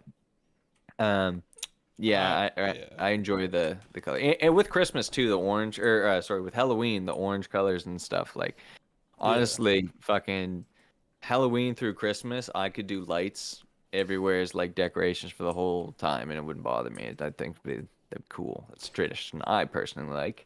I dig Oh, when man. people do just red around Christmas around their entire house, and it looks like some satanic ritual. Yeah. I see that so frequently. Yeah. It's just red. It's like, that looks really dark. Yeah, instead of a snow angel in the front lawn, it's a snow pentagram. Well, it's like a Krampus, or what's his name? Krampus. Krampus. Krampus, yeah. Summon Krampus. Yeah, that's the deal. Yeah, I always dig the yellow lights, like kind of like soft yellow lights on snow. I thought that was always classy look. With the green, like you do some like you can have pine, like fake pine around. Like when I have a house, that's what we'll do. I'll just do something like that, or maybe we'll do Krampus and I'm random like fucking dark things. So we'll do a Krampus fucking thing. Just get a goat skull and just put a big fucking stake in the yard and just hang it on the stake like a center of the yard. Yeah. Spray blood around it. 12 days leading up to Christmas. Just Have just a dead Santa there, like just on the lawn. have a severed goat's tail on a stick and just dip it in a bucket and just fucking slap it on the fucking lawn. Yeah. Well, but it won't be a goat skull. It'll be like do the meaty goat head, like all the meat hanging off it, like a real goat head. Like it's just all People rotted. into the spirit. Yeah. 2023. Let's get them into the spirit. Holy fuck! Yeah, burn an effigy in the front lawn. Yeah. You'd be getting a call pretty quick from the What town. about the Christmas effigy though? Yeah, what Like it's like a gingerbread man. That might be more effigy. appropriate. But burning it though, I mean. Yeah, you burn it because you're trying to cook it. Christmas Eve. Yeah, that's true. Yeah, that's true. You could. Yeah. I mean, well, but just light on fire. But yeah, burn it. Speaking of gingerbread man, that's a Christmas tradition. That might be an all year round tradition. I love ginger snaps and gingerbread, and I looked up a recipe last night and I was like, this is easy as fuck. Tell me. I just need some proportions on molasses. They said cloves. Do you need cloves in gingerbread? I think so. It gives it the Christmas taste. Gives it. You don't need anything, but do you want it to taste authentic? Then yeah, you need cloves. Yeah. Okay. Ground cloves, Get some ground cloves and shit. Then that was the only one I was weird about. I was like, everything else I can understand. Like molasses, get the ginger. Molasses. bread. Well, listen, where we're from, we got local made molasses and good shit. And if you do them, my mom's made them a couple times. Like she's gluten free, so the stuff we have is still good. But you can get them. You get the OG, like all organic ingredients. They can be really fucking good. Yeah. But yeah, holy fuck, the Christmas treat. The treats are always something here at our house that are just out of control. And in Christmas pasts, with some other people, we would go and indulge in the devil's lettuce too heavily, and we'd go through a bag of peanut butter balls. And like, I have a problem with sweets, probably from my excess pop consumption. I'm probably bordering on type 2 diabetes, and let me tell you, I go through a bag of peanut butter balls. It harkens back to those Christmas nights and me just like spinning in my nanny's chair. Like, it's not a good situation. And again, every year I find myself in that situation, eating far too many of these treats. You get this when you just shove the sugar into you. You get this like burn in your throat that I find like burns right in the trachea. And it's just like it's like an acidic. But it's like a good burn because it's like it just like pacifies you. And that's like I call that like diabetic coma stage 1 sort of shit. Stayed Like right, I ever since I recently learned how to make like caramel, and I'm getting better at it every day. Last batch wasn't so great. I had it on the pot a little bit too long, but it's really bad. I'm done. I know. I was eating these gingerbread cookies that Melissa brought home from a coworker, and I was like, no, it's over. I gotta make this, and then it's done. I'm gonna die from diabetes now. Fuck, I won't be. yeah. I'm not able to stop myself. It's gonna be a Yeah. constant Christmas tradition. Like that's probably gonna be like going forward, my go-to for like all my gift giving is just gonna be Yeah. sweets that I make. But I gotta. My dad's diabetic now. My mom's gluten free, so we're gonna have to get some skills to make up Fuck. some varieties and stuff. But for anyone who can have it, you're Yeah. gonna be getting sugar for like just raw, like a block of sugar with chocolate, maybe some like almonds or whatever. We'll go to the Bulk Barn and shit. Bulk Barn's got the shit. Well, you know, Yeah, you know, man. fucking what? You know what you should try? There's a sugar substitute for anybody watching that is health conscious over the holiday season. It's called monk fruit. So I've gone through as a health and fitness person and who's been in this sphere the last like decade or two, and I was vegetarian 13 years ago, and I've been through this, and I've watched the health and fitness community evolve, and kind of like really like the health product community where they're trying to constantly try and find these healthy alternatives to like sugar and gluten and etc. But sweeteners is a big thing for people that like go to the gym, like to track their calories. You're always constantly fighting against like, oh fuck, everything has like a fuckload of sugar in it. So first it was stevia. First it was fucking aspartame, which is not good. And then stevia was one that's pushed, but stevia is like not the greatest because it has like this weird aftertaste to it. But this new one's called monk fruit. So it's a monk fruit sweetener, and it's pretty good. Now, in the coffee in the morning, I still prefer a bit of honey because it's not quite there, but you could try and buy some of that and make sweets out of it. And I think it would work really good with baking. You can get a bag of it, locally. I don't know, I'm not probably going to disclose his name, but the health food store I go to quite a bit locally has a bag of it that you can pick up. I got some. You can even take this bag if I run into you through the holiday seasons, and you could try and bake with it and see how it works. And it's 0 calorie. There's no calories in it. It's a vegetable derived. It's a vegetable derived source, and then it's mainly from monk fruit, and it's 0 calorie sweetener. Yeah, so you could have, potentially almost aside from the carbohydrates in the flour you're using to bake the goods, like almost a very low calorie, 0 sugar sweets. Now caramel won't work because caramel needs real sugar, but it's like sweets to sweeten like cookies and shit. You could probably use that stuff for gingerbread cookies. They probably make some pretty fucking good gingerbread cookies. Yeah. But That'd I be guess that's the wheel of fortune. Maybe that's the change of course. Yeah. For the future. But come to think of it, right, you're Less using sugar. molasses to sweeten them, aren't you? Fuck. suppose. No, never mind. No, you'd have to use another sweet. So any other sweet, I don't know, maybe peanut butter balls, something else. Because molasses is a very particular taste to it. So any other sugar-based sweet, like cookie, you could use it for, I guess. But yeah, that's if you're diabetic too. I guess you have to go that route. You don't have a choice in the matter. You only get so much sugar you can spend on everything per day, and you don't want to spend your sugar allotment on one cookie. Yes. Wow. Very true. Yeah. Again, yeah, Christmas baking. I'm not much of a baker. I don't know about you guys. I never really baking was too precise. I love cooking. Like I love cooking. But baking is like if I fuck up like half a teaspoon on the baking soda and the whole thing just deflates, I'm like, fuck this. Like too many times I'm not precise enough for the baking. It's not free enough for me. Yeah. Yeah, It's there's too bad the definitely books. been a learning curve with the sugar, whatever it does. I'm not sure the term, but it like changes its chemical fucking state and bonds to like butter, and then itself like that makes your bonds very much, and that's what makes it the runny caramelly stuff.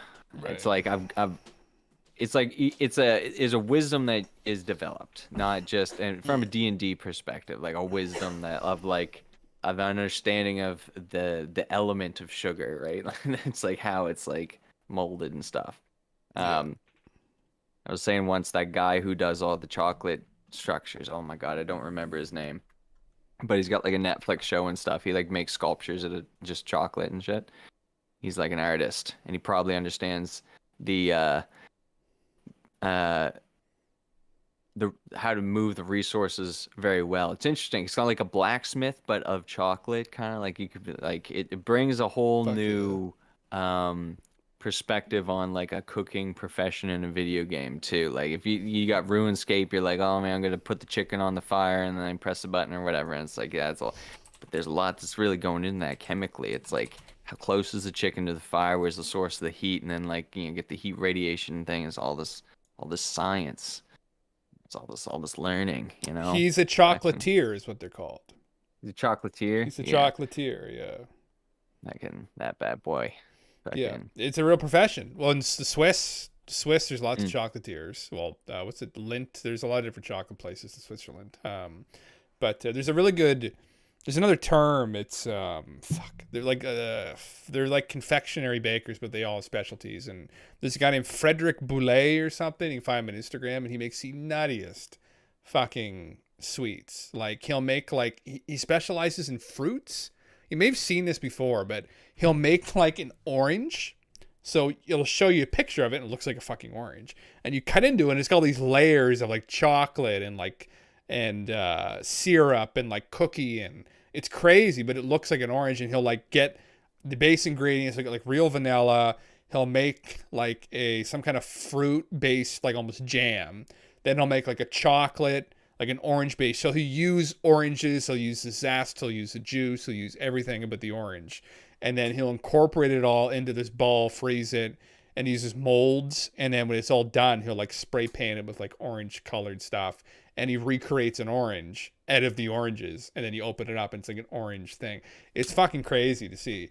We tried to go and see him when we were in France, but the line just to watch him make these things was way too long. I didn't bother, but yeah, it's like a craft. It's crazy. It's crazy. I would never do that because I would honestly just end up with that diabetes probably. But yeah, it's cool. Yes, it's hard to if you're baking any sort of sweets or anything, it's hard to resist. I've learned like from my time at the Tim Hortons bakery, I've learned that like to sort of overcome that, it's like I can like hold off on like tasting them and stuff like, but it didn't start off that way. It was very tempting at the first, but you get into this like mindset of like the bake. It's like a zone, and so that's when you're like your ingredients are like you're doing your clean, then you have like you got the knowledge of your ingredients or whatever, how much you need. So you're doing your prep, which is like measuring out what you need, and then you're like if you're incorporating it,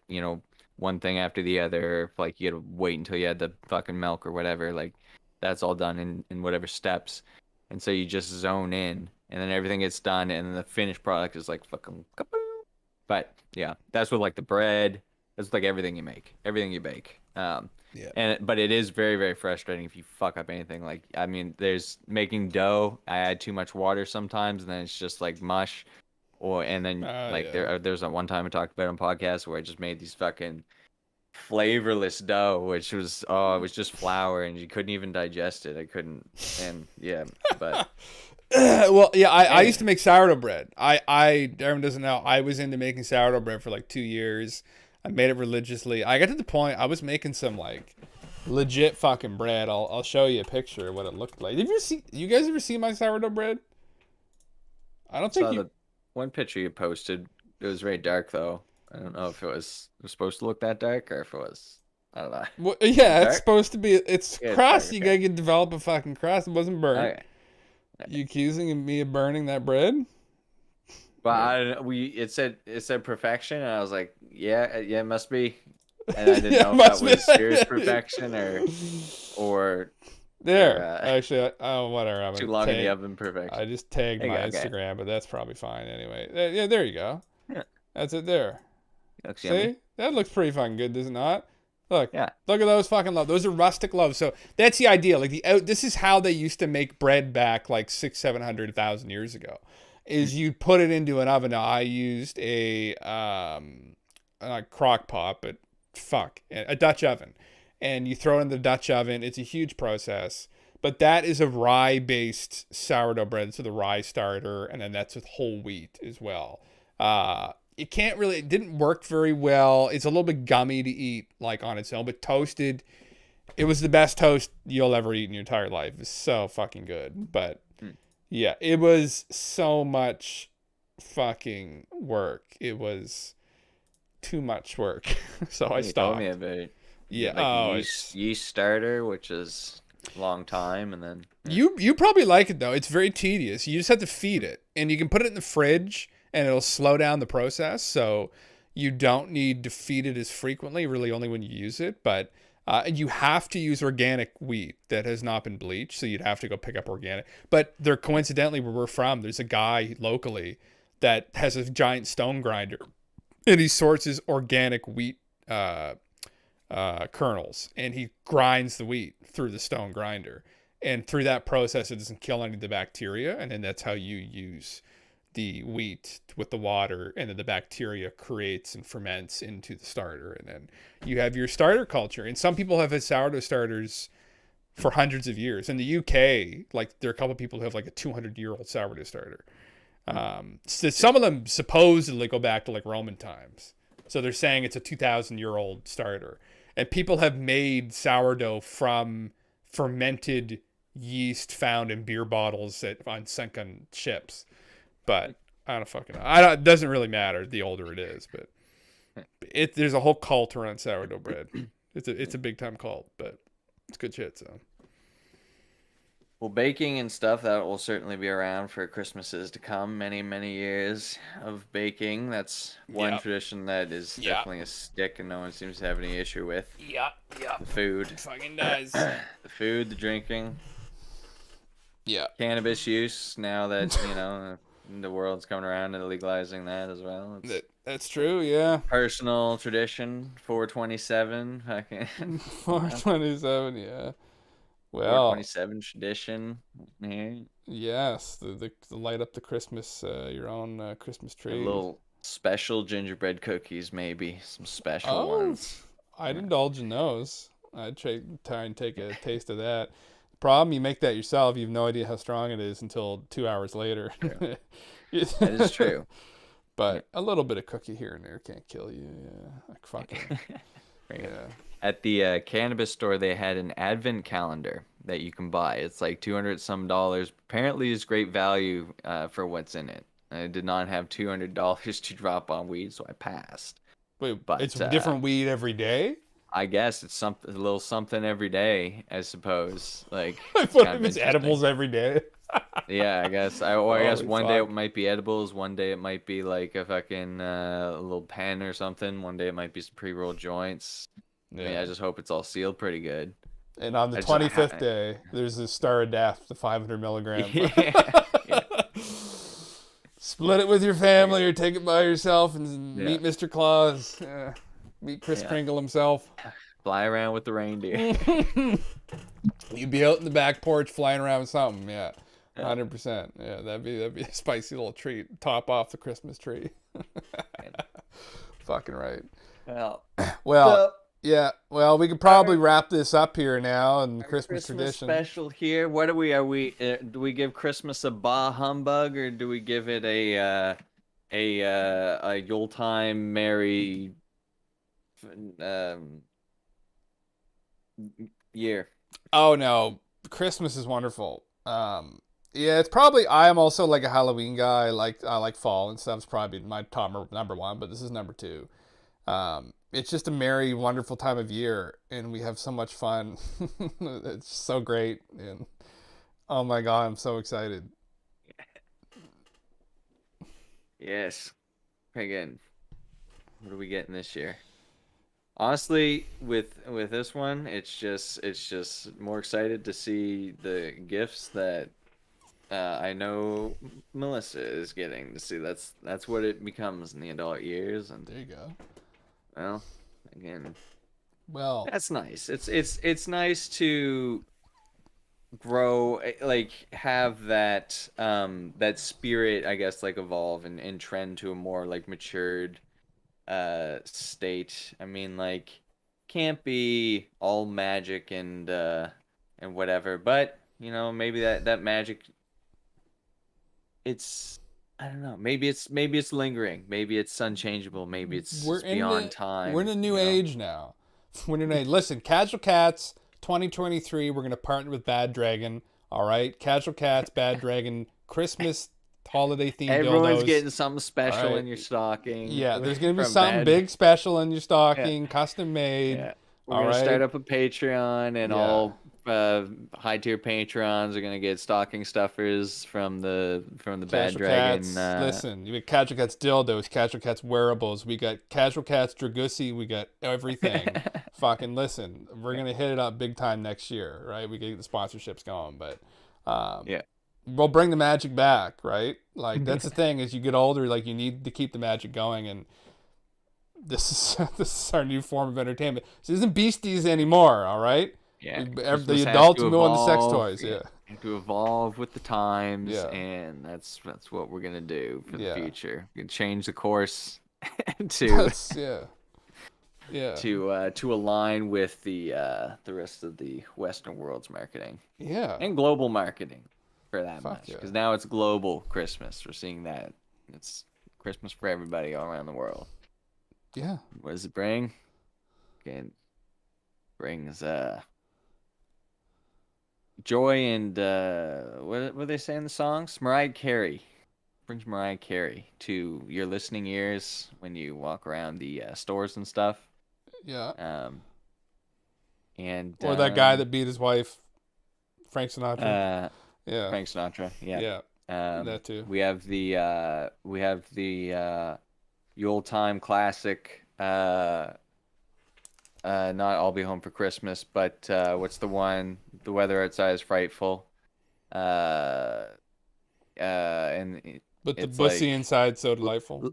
yeah, Let It Snow. The Let It Snow one, where like the lyrics are like the male is suggesting that the female not leave to her parents or whatever because the snow is so treacherous, and it just Oh my god. doesn't age well. There'll be new